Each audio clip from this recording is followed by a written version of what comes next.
बच्चों नमस्कार। बच्चों हम लोग देख रहे हैं महत्वपूर्ण प्रश्नों की श्रृंखला कक्षा 10वीं गणित में महत्वपूर्ण प्रश्नों की श्रृंखला देख रहे हैं और इसके अंतर्गत हम लोग पढ़ रहे हैं बच्चों 5 व 6 अंक वाले अति महत्वपूर्ण प्रश्नों को।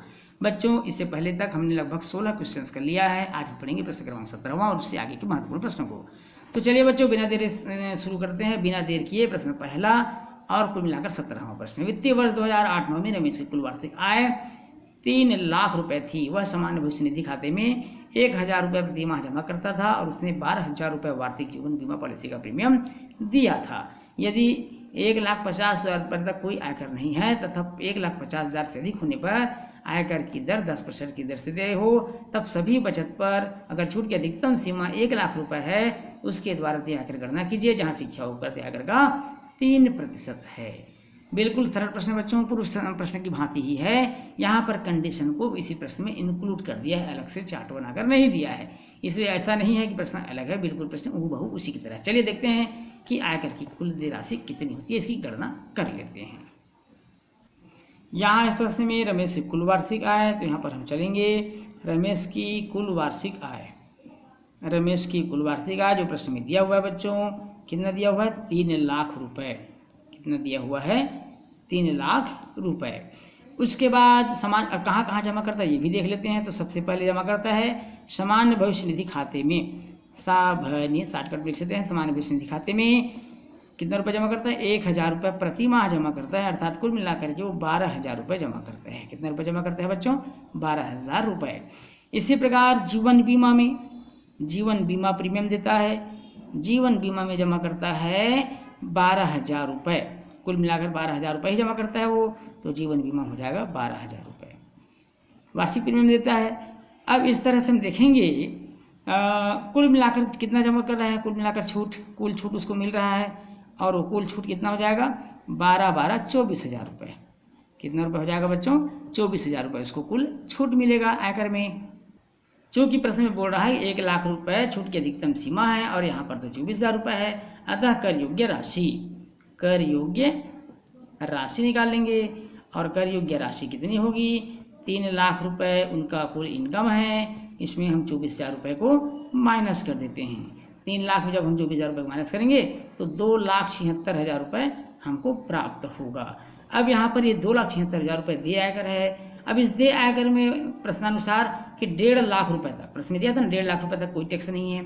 1.5 लाख रुपये तक कोई टैक्स नहीं है, यहाँ लिख लेते हैं। चूँकि 1.5 लाख अर्थात 1.5 लाख तक कोई कर नहीं, इसलिए 2,76,000 में हम 1.5 लाख को माइनस कर देते हैं, 1,50,000 को माइनस कर देते हैं। तो जब 1,50,000 को माइनस करेंगे बच्चों तो हमको प्राप्त हो जाएगा 1,26,000। अब जब 1.5 लाख से ज़्यादा हो, प्रश्न में क्या बोलता है? अगर 1.5 लाख से ज़्यादा हो तो 10% की दर से आयकर की दर आयकर दे हो, तो 1,26,000 में इस 1,26,000 का हम 10% टैक्स दे देते हैं। 1,26,000 इसका 10% पूरा 10/100 ये कट गया, इस तरह 0 काट दीजिए। 12,600 रुपये वो टैक्स देगा। अब 12,600 रुपये तो यहाँ टैक्स दे रहा है, लेकिन शिक्षा उपकर भी गणना करना है हमको, तथा शिक्षा उपकर का मतलब है बच्चों देय आयकर पर 3%। प्रश्न के कंडीशन हिसाब से निर्मित करता है, लेकिन यहाँ पर 3% दिया है तो देय आयकर के 3% और देय आयकर है 12,600, इसका 3% निकालना है। कितना होगा इसका 3%? इस तरह से गणना कर लीजिए। 0 126 गुणा 3, 126 गुणा 3 कर दीजिए, हमको मिल जाएगा 378 रुपये। कितना रुपये? 378 रुपये शिक्षा ऊपर हो गया। अतः कुल देय आयकर, अब कुल मिलाकर कितना आयकर देय है? तो कुल देय आयकर हो जाएगा 12,600 रुपये उसका देय आयकर था, और इसमें शिक्षा उपकर था 378 रुपये। कुल मिलाकर दे रहा है 12,978 रुपये। कुल मिलाकर के आयकर टैक्स जमा करेगा 12,978 रुपये, और ये इस प्रश्न का क्या होगा बच्चों? आंसर होगा। चलिए देखते हैं बच्चों अगला महत्वपूर्ण प्रश्न। अगला प्रश्न है वित्तीय वर्ष 2013-14 में एक शासकीय कर्मचारी की कुल वार्षिक आय 3 लाख रुपए थी। कितने रुपए थी? 3,00,000 रुपए थी, उसने 12,000 रुपये जीवन बीमा पॉलिसी का वार्षिक प्रीमियम 1,000 रुपये प्रति माह सामान्य भविष्य निधि में जमा करता है। उस वर्ष के देय आयकर गणना कीजिए। यदि आयकर की गणना के पूर्व सामान्य भविष्य निधि एवं जीवन बीमा आदि में नियोजित राशि की अधिकतम सीमा 1,00,000 रुपये तक कर मुक्त हो। आयकर की दरें निम्नानुसार है। आयकर की दरें दिया हुआ है प्रश्न में बच्चों। 1,50,000 रुपये तक कोई आयकर नहीं है और 1,50,000 से अधिक है तो 10% की दर से दे आयकर, 3,00,000 से अधिक 5,00,000 तक है तो 20% की दर से दे आयकर, और उसी प्रकार शिक्षा उपकर है 3%। तो चलिए बच्चों दे आयकर की गणना करते हैं। इस वर्ष के कर्मचारी को कितना रुपये टैक्स देना होगा। तो सबसे पहले हम देखेंगे कुल उसका इनकम कितना है। कुल वार्षिक आय, कुल स्टेप बाय स्टेप आप हल करेंगे बच्चों, तभी आपको परीक्षा में अच्छा नंबर मिलेगा, इसलिए ध्यान से समझिए। कुल वार्षिक आय है 3,00,000 रुपये। कितना रुपए? 3,00,000 रुपये। अब यहाँ पर जमा कहाँ कहाँ करता है, तो जमा राशि देख लेते हैं जिस पर उसको छूट मिलने वाली है। जमा राशि नंबर 1, जमा राशि में सबसे पहले जीवन बीमा देता है वो, और जीवन बीमा कितना देता है? जीवन बीमा देता है 12,000 रुपये। कितने रुपये देता है? 12,000 रुपये। 12,000 रुपये। अब ये 12,000 रुपये जीवन बीमा वार्षिक प्रीमियम है तो वार्षिक लिख लेंगे 12,000 रुपये। दूसरा वो जमा करता है जिस पर छूट मिलता है उसको, वो है सामान्य भविष्य निधि। सामान्य भविष्य निधि, सामान्य भविष्य निधि में 1,000 रुपये प्रति माह जमा करता है, तो 1,000 × 12 अर्थात कुल मिलाकर के 12,000 रुपये वो सामान्य भविष्य निधि में भी जमा करता है। तो इस तरह से कुल छूट कितना मिल जाता है उसको? कुल छूट उनको मिल जाता है 12 दूनी 24,000 रुपये। कितना हज़ार रुपये मिल जाता है छूट उसको? 24,000 रुपये। 24,000 रुपये उसको छूट मिल जाता है। अब आगे देखते हैं कर योग्य राशि क्या है। तब कर योग्य राशि, अब कर योग्य राशि 3,00,000 रुपये उसका इनकम था बच्चों। कितना रुपये था? 3,00,000 रुपये उसका इनकम था, और 24,000 जो 1,00,000 तक छूट की सीमा दिया था उससे कम है, तो 24,000 से माइनस कर दीजिए तो बच गया यहाँ पर बच जाएगा 2,76,000। कितना बच जाएगा? 2,76,000। इस राशि पर वो टैक्स देगा। अब हम चलते हैं गणना। क्या करते हैं? गणना नंबर 1, पहली गणना। यहाँ पर पहली गणना 1,50,000 रुपये तक कोई कर नहीं है। 1,50,000 रुपये तक कोई कर नहीं, अर्थात निरंक है, 0 रुपये। लेकिन 1,50,000 से अधिक पर, 1,50,000 से अधिक पर, अगर 1,50,000 से अधिक है तो उसको देना होगा 10%। अधिक पर 10% की दर से दे हो, तो 1,50,000 से अधिक है लेकिन 3,00,000 से कम है, क्योंकि 1,50,000 से 3 के बीच उसको 10% की दर से दे आकर है। तो 2,76,000 में अगर हम 1,50,000 माइनस कर देते हैं, 1,50,000 रुपये माइनस कर देते हैं, तब हमारे पास बच जाता है कितना बच्चों? बच जाएगा 1,26,000। 1,26,000 रुपये में उसको 10% की दर से टैक्स देना होगा, अर्थात उसको देना होगा 12,600 रुपये। कितना रुपये देना होगा? 12,600 रुपये।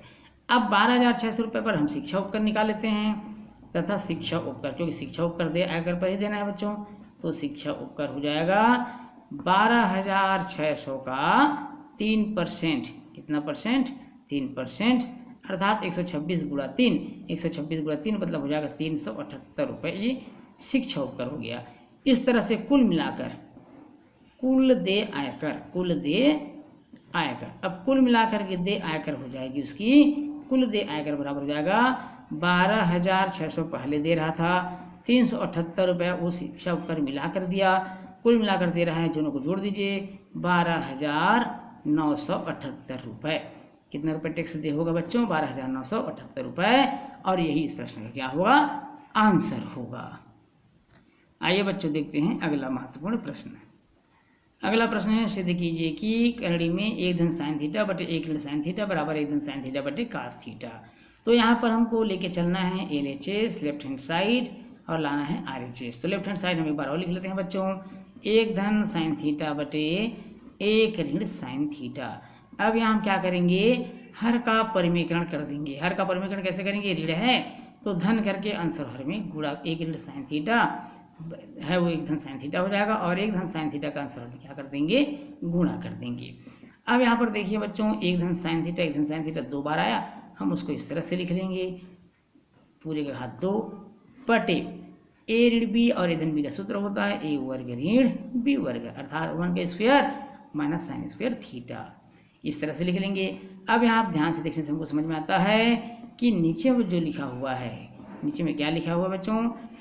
1 माइनस साइन स्क्वायर थीटा, क्या लिखा है 1 माइनस साइन स्क्वायर थीटा।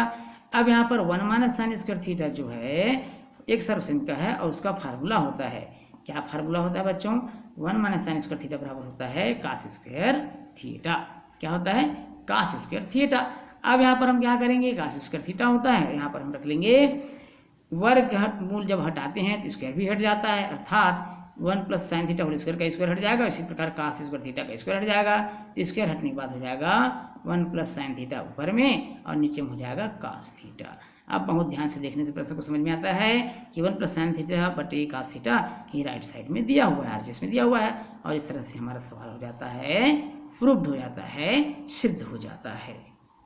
बच्चों इस प्रश्न के साथ ही आज का क्लास हमारा यही समाप्त होता है। वीडियो अच्छा लगे तो वीडियो को लाइक और शेयर करिएगा। चैनल में अगर आप नए हैं तो चैनल को सब्सक्राइब करना बिल्कुल नहीं भूलिएगा। बच्चों आपसे फिर मुलाकात होगी महत्वपूर्ण प्रश्नों के साथ, तब तक के लिए नमस्कार।